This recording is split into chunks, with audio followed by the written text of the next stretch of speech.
हो भैया सुना चाची एगो अमर कहानी, कितनों ने दिए थे आके यहाँ पे कुर्बानी। सुना हो भैया सुना हो चाची एगो अमर कहानी, कितनों ने दिए थे आके यहाँ पे बलिदानी। देशवा आजाद कराए थे, देशवा आजाद कराए थे भाई, कितनों ने जान गवाए थे भाई, कितनों ने जान गवाए थे।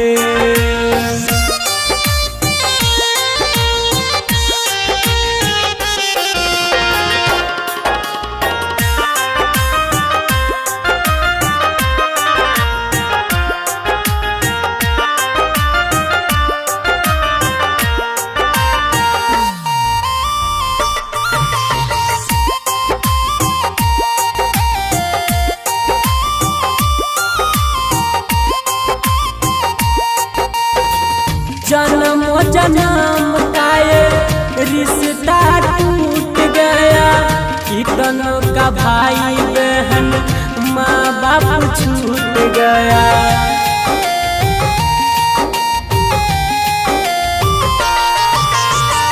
जन्म जन्म का रिश्ता टूट गया, कितनों का भाई बहन माँ बाप छूट गया। तीन रंग चाहे थे, तीन रंग चाहे थे भाई, कितनों ने जान गवाए थे भाई, कितनों ने जान गवाए थे।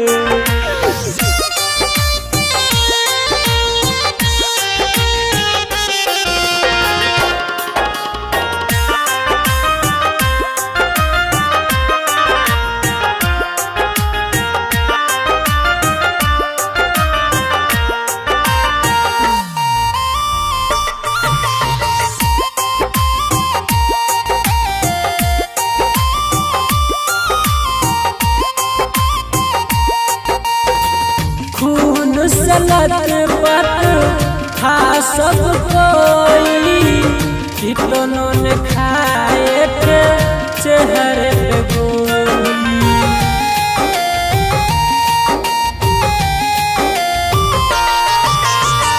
खून से लथपथ था सब कोई, कितनों ने खाए थे चेहरे पे गोली।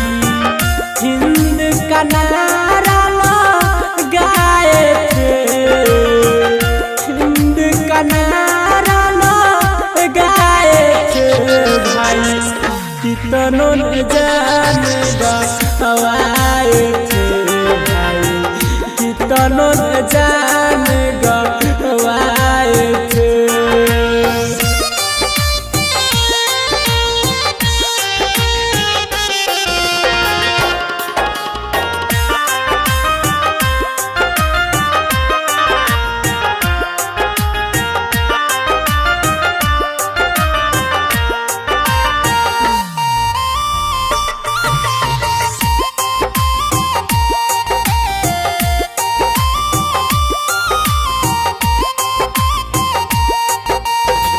ना हम हिंदू ना हम मुस्लिम, आपस में मिल के रहेंगे हम भाई भाई।